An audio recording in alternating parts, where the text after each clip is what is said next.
Coming up tonight, LGBTQ members are being celebrated on National Coming Out Day. Congresswoman Claudia Tenney is in hot water again after making regards on Twitter against the Pope.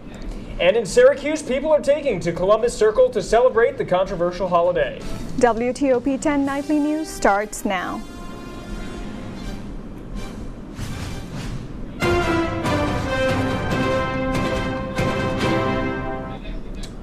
Good evening and welcome to WTOP 10 Nightly News. I'm Ben Kinney. And I'm Clarissa Karki. Syracuse construction workers tore up and blocked off streets surrounding Columbus Circle earlier this morning. But that did not stop a crowd of nearly 400 people from gathering at the Columbus Monument waiting for the official wreath-laying ceremony to honor Christopher Columbus and Italian heritage. This is the first time the ceremony has been held since prominent residents of the city sued Mayor Ben Walsh for trying to relocate and replace the statue. While it was a celebratory experience for most people, there was a single woman there to protest the controversy around Christopher Columbus, but she was overshadowed by the large crowd of Italians. Celebrations for Columbus Day were held across the state, including the return of the world's largest celebration of Italian-American heritage in the streets of New York City today. Vanessa Murdoch reports on the parade and the reaction from residents.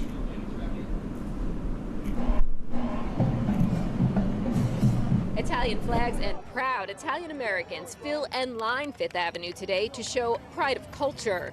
We watched the Grand Marshal, Michael Pascucci, officers on horseback, hot cars, marching bands. In total, 35,000 people participating will travel from 47th to 72nd Street to share their love of all things Italian with New York City. This is tradition. President Benjamin Harrison signed the law creating the holiday in 1892, a year after 11 Italian immigrants were lynched in New Orleans, and at a time when Italians in America faced discrimination. Columbus was commissioned by Queen Isabella of Spain, and after Columbus, many Spanish explorers followed, bringing Hispanic culture, language, and religion to Mexico, the Caribbean, and South and Central America. Today marks the 77th annual Columbus Day Parade, and those we spoke with are thrilled to be back together to celebrate. This is the moment of the hugs. This is the moment to see each other in the eyes, to touch. You know how Italian we are. So we miss this direct contact. It's very special because I've been marching in this parade since I'm about 3 years old, when my father was a police officer. So I carried on the tradition for many, many years. I have never missed one parade in 39 years. He was the great explorer. If it weren't for him, where would we be today? So we'd have to remember that. Super Italian, yes. We'll see some floats, see some marching bands. It's going to be a fun time. Columbus Day continues to be a controversial holiday for many. October 11th is being observed as Indigenous People Day across the U.S. Anyone who is looking to attend SUNY Oswego indoor events must submit a proof of vaccination or a negative COVID-19 test before entry. The college made the announcement in a statement this weekend, applying the rule to all indoor events such as an athletic competition, performing arts and entertainment events. This rule is for anyone visiting the college, but does not apply to students. SUNY Oswego students who stay on campus with a confirmed vaccination status will only need to show their valid college identification. SUNY Oswego's annual Friends and Family Weekend is being replaced with a new way for visitors to see the college. SUNY Oswego announced that instead of the traditional weekend, the college has adapted to a more flexible model, welcoming friends and families of Oswego students on any weekend or weekday during the semester. Families are encouraged to visit SUNY Oswego's website for more information. The LGBTQ community all across the United States is celebrating National Coming Out Day. This day celebrates the members of the LGBTQ community who have opened up about their gender identities and sexual orientations, while encourages those who have not come out to come out. President Joe Biden marked the day, saying in a statement that he, quote, wants every member of the LGBTQ community to know that they are loved and accepted just the way they are, unquote. Congresswoman Claudia Tenney is once again in hot water over remarks she made on Twitter. The Republican from New Hartford commented on a photo with House Speaker Nancy Pelosi and Pope Francis. saying two communists were shaking hands. The photo was taken over the weekend at a private service at the Vatican. Tenney did not respond to a request for comment on the tweets. If you're getting ready for a road trip or just commuting to work, be prepared for gas prices to rise. AAA reports that gas prices have risen 7 cents in the last week in New York State to an average price of $3.35 per gallon. Increased demand and reduced production of crude oil have caused prices to steadily rise in recent months. The average price of gas was $2.26 this time last year. Coming up later tonight, tensions are rising between Taiwan and China. And COVID-19 cases are dropping across the U.S. Now let's take a look at the weather with Storm Team 10 meteorologist Shelby Peplowski.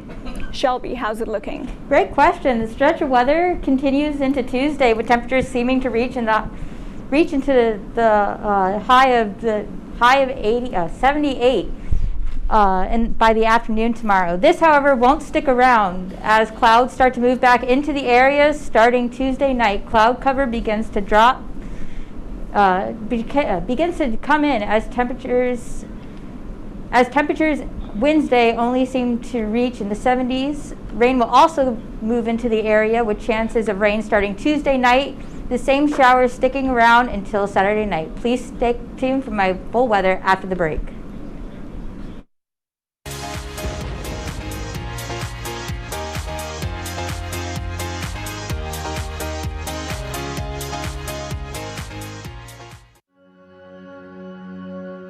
All across the country, people are coming together to speed up what we can learn about health. The All of Us Research Program is calling on 1 million people to join us as we try to change the future of health. For your family, for future generations, for all of us. Visit joinallofus.org and find out how you can become 1 in a million.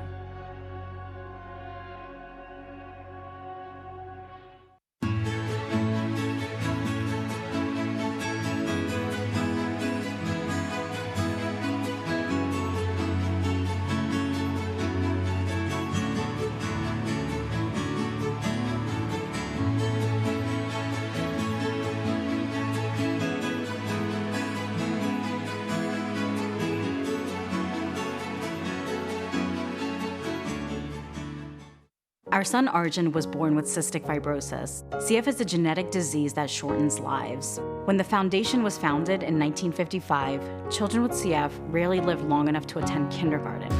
Today, thanks to the foundation's groundbreaking research, advocacy, and care, some people with CF are attending college, getting married, and starting families. We've made amazing progress, but until a cure is found for all people with CF, we will not stop. Help us add tomorrows. Visit cff.org today.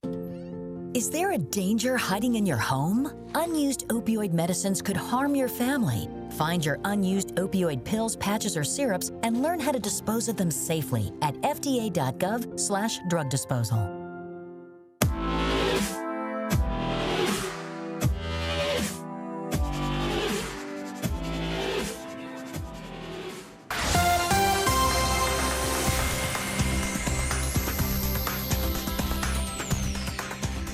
Welcome back. I'm Storm Team 10, Chief Meteorologist Shelby Peplowski. Temperatures continue to cool off throughout the rest of the week as cloudy skies return and chances of showers also return throughout the week.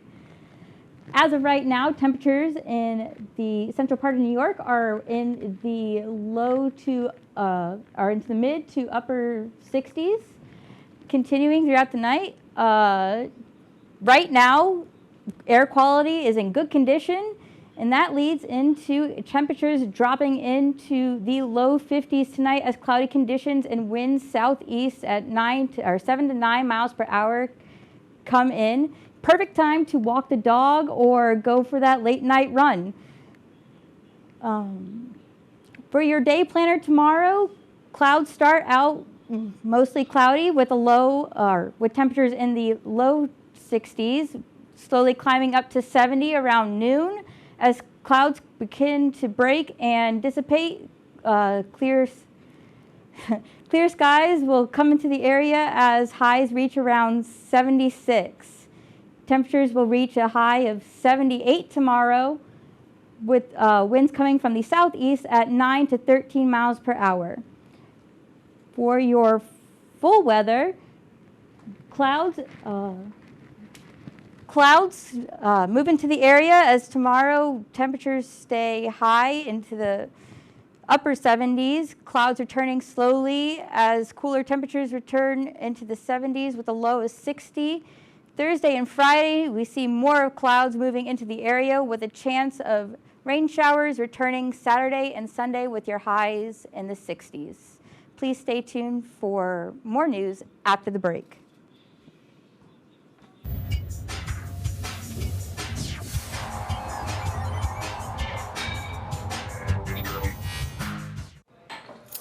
What do you think you're doing, Kevin?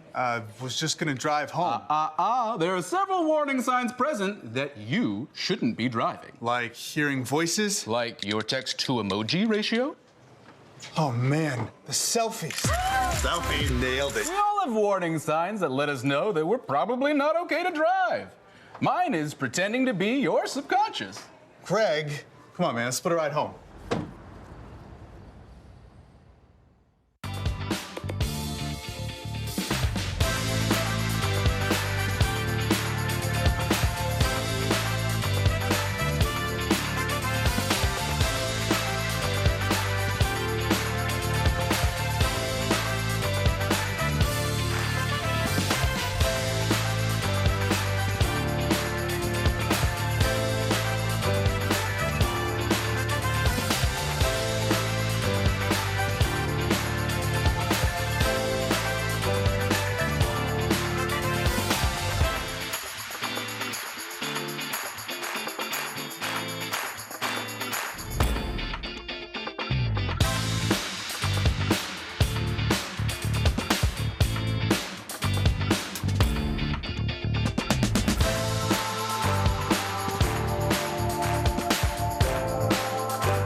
Yeah, I know, but I don't know. Yeah, you just stand out. Look at that, it's so sad. That's good.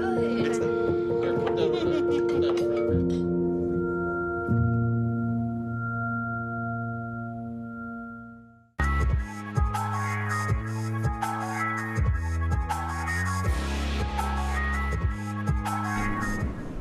Welcome back to WTOP 10 Nightly News. The Boston Marathon finally returns after 2 years. The 125th running of the marathon saw Kenya take individual wins in both the men's and women's event. Benson Kipruto took the men's race while Diana Kipyoki won the women's event. Runners were provided hand sanitizers and face masks upon completion of the race. The event also paid tribute to those who lost their lives at the marathon bombings 8 years ago. U.S. and Mexican officials are currently meeting at the Mexican capital to discuss cross-border issues. The meeting will focus on both organized crime and transnational crime. Governments are working to update the framework they currently have in place to approach these issues. U.S. officials say both governments have outlined the framework of what will be a new joint security agreement. After a year-long undercover FBI operation, a Maryland couple were arrested for trying to sell nuclear secrets to another country. On Saturday morning, Jonathan Toby, a U.S. Navy nuclear engineer, and his wife were arrested for selling classified nuclear secrets in a peanut butter jelly sandwich. After messaging the undercover agent for several months, the couple allegedly dropped off the sandwich with a memory card in it at a drop location. Jonathan and his wife are set to appear in court on Tuesday. The summer COVID-19 surge is just one step closer to an end after a new U.S. Department of Health and Human Resources report. According to the U.S. Health Department and Human Resources, COVID-19 cases have dropped 35% from mid-September. New infections dropping and hospitalizations declining. Positive progress that has some experts predicting the worst of COVID's Delta-fueled summer surge may be behind us. If I was trying to put an endpoint on when this Delta wave kind of has moved through the country, it's probably Thanksgiving. We're going to have, hopefully, a vaccine available for children. And at some point before the end of the year, we probably will have the orally available drug from Merck if things go well. The latest data from Johns Hopkins University showing the U.S. averaged nearly 96,000 new cases a day over a week ending Friday. That's a 44% drop from a Delta-driven peak average in mid-September. But some experts point out the numbers are still high. We have to just be careful that we don't prematurely declare victory in many respects. We still have around 68 million people who are eligible to be vaccinated that have not yet gotten vaccinated. Meanwhile, the national number of people battling the virus in the hospital is more than 67,000 as of Friday, according to the U.S. Department of Health and Human Services. That's a 35% drop from last month. But some parts of the country are still struggling. One doctor in Michigan says his hospital is overwhelmed with COVID-19 patients. I had 6, 7 people sitting in the emergency department waiting for beds at other hospitals that didn't exist, waiting for ambulances that were, 6, 7 hours away from being able to bring them to those places. I'm Jen Sullivan reporting. Even though cases are declining across the U.S., healthcare officials are still recommending to get the COVID-19 vaccine. While COVID-19 numbers are beginning to decline in America, war-torn Syria is struggling. Jomana Karajci takes us to the Idlib province, one of the last opposition strongholds. Grief is no stranger to this part of Syria. But this time, it's not the bombs and bullets. It's COVID-19 that's claiming more and more lives. The White Helmets, known for their heroic rescues, pulling countless bodies from underneath the rubble of bombed-out buildings, now bury Idlib's dead. No one really knows how many lives COVID-19 has claimed, but every day since August, they've been digging new graves. When they're not ferrying the dead, the White Helmets are still trying to save lives, transporting hundreds of patients to the few hospitals left standing after years of Russian and regime airstrikes. Hospitals treating COVID-19 are overwhelmed. Oxygen is in short supply, and so are doctors. Officials here say there are only 200 doctors treating COVID-19 patients in northwestern Syria. Years of war have left this last major opposition stronghold home to more than 4 million people, with only 900 doctors. This nearly isolated part of the world was spared the worst of the pandemic, but health workers say the Delta variant is wreaking havoc. With limited testing capabilities, it's hard to know the real extent of the spread. Medical NGOs say the situation is catastrophic, with a positivity rate of more than 50%. Over the past 6 weeks, the curve started increasing slightly with the Delta variant. We felt the danger and prepared ourselves at the hospital and the logistics and schedules. We prepared the workforce, but didn't expect that this wave was to be this strong and this severe. It's not just the Delta variant. Vaccines have been slow to arrive here. Less than 1% of northwestern Syria's population is fully vaccinated. It's hard to believe that these are the streets of a city facing its second and worst wave of the pandemic. But this is a population that has lived through hell. People here have been craving the normalcy this past year's relative calm has brought. People have suffered a lot from airstrikes, from chemical attacks, and we have lived through many wars. So we have developed immunity, emotional immunity, and permanent immunity. While many parts of the world prepare for a post-pandemic life, Syria's latest nightmare may be just beginning. Jomana Karajci, CNN, Istanbul. According to the World Health Organization, only 2% of Syria's population have received their first dose of the COVID-19 vaccine, and just over 1% of the population are fully vaccinated. China lashed out yesterday at the Taiwan's president after a speech she gave during the National Day. On Saturday, the Taiwan's president stated, quote, "She will not bow down to Beijing," end quote, while displaying their whole military arsenal. Most of this arsenal is being sold to them by the United States government. This comes after the Chinese military flew a record number of warplanes in the Taiwan's airspace. 3 weeks after the eruption began at the Chumbre volcano in the Canary Islands in Spain, black smoke and lava are still leaking into the environment with no signs of stopping. Residents are not being evacuated at this time as they all remain within the exclusion area designated by local authorities. The last eruption on La Palma 50 years ago. It lasted over 3 weeks. Coming up in sports, Jake Johnson. Jake, can you give us a quick update? So, did the Buffalo Bills make a statement Sunday night against the reigning AFC champs? Plus, alumni weekend for men's soccer. How did they fare? Stay tuned for all that and more right here on WTOP 10.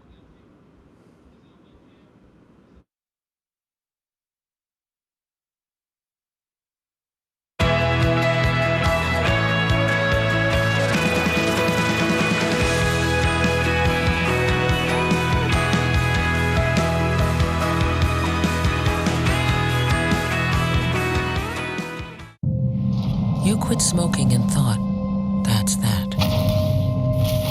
But here's the thing about lung cancer. By the time you see the symptoms, it could be too late.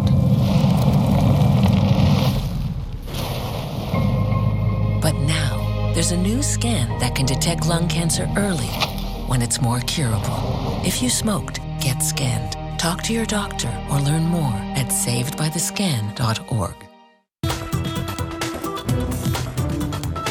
Good evening and welcome to WTOP 10 Nightly News. Total, Baldwin faces 32 charges. Saturday, I went to Woodchuck Saloon. Too much temperature change. 1310 meteorologist. 2 as well. Visions from Tanner Smith go to 2-1. 10 with 6 and 10 on the year.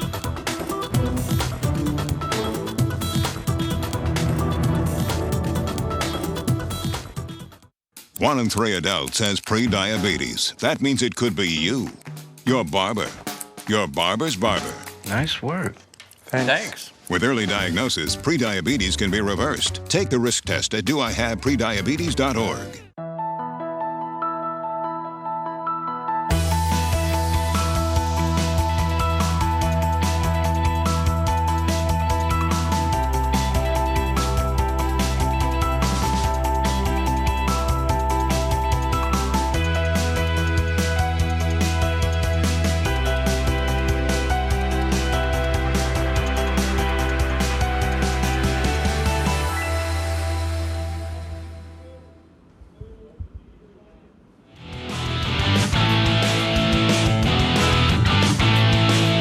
Good evening and welcome into WTOP 10 Sports. I'm Jake Johnson.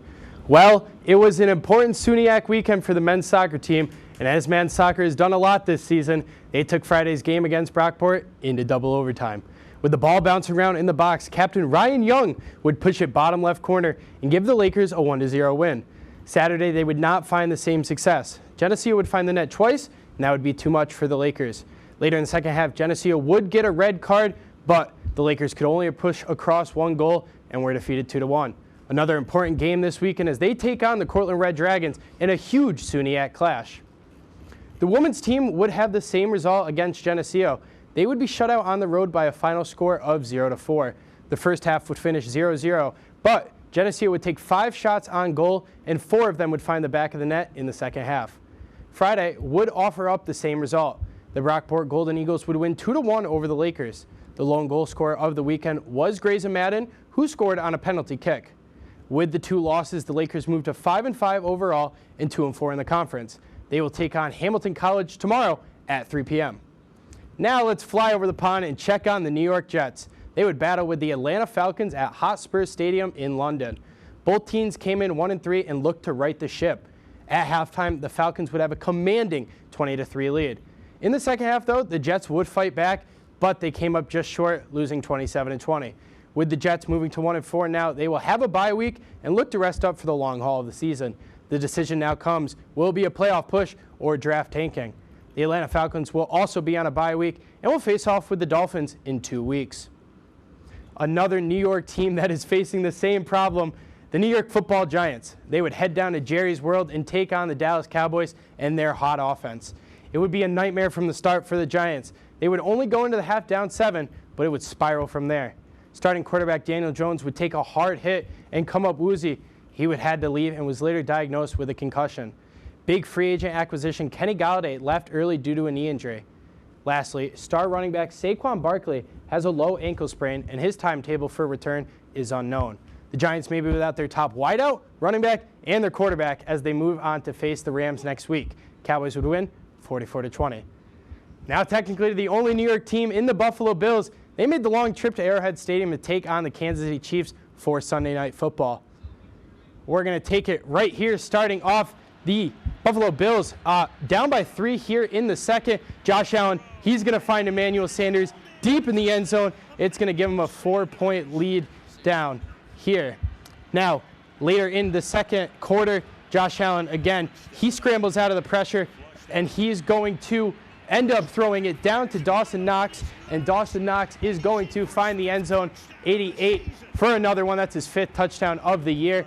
Now, Patrick Mahomes, he's trying to mount a comeback here. 7:20 in the third, finds Tyreek Hill, but Micah Hyde. Micah Hyde says, no thank you, give me that. Pick 6, the Bills extend their lead, 31-13.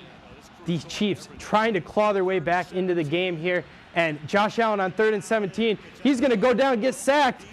Big deep pass. Demetric Felton comes up with the pick. But wait, there's a flag. Frank Clark drove Josh Allen into the dirt. That's going to do it for that. And the Bills, they put the nail in the coffin. Another touchdown for Emmanuel Sanders. They would go on to win this game 38-20, and they look really good in the future of this year.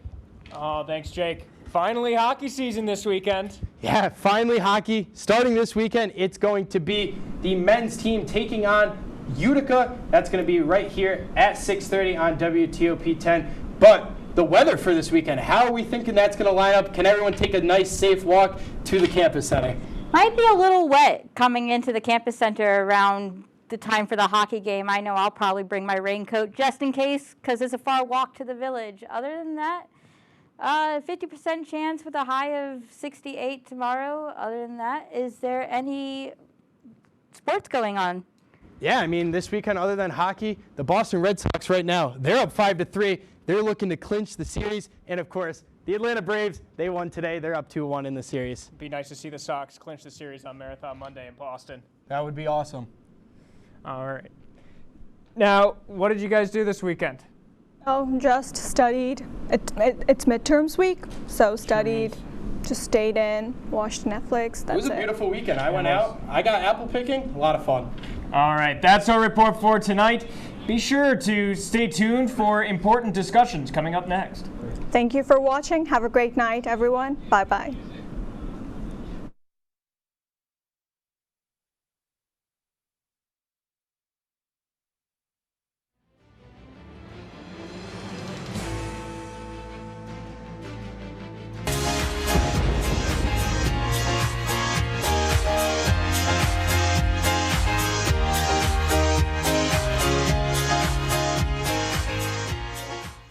One in 3 adults has pre-diabetes. That means it could be you, your favorite brother, your other brother, yes. You, your football buddy, your football buddy, you, your plumber, breathe right into your foot, your plumber's masseuse, yes. You, your dog walker, your cat jogger.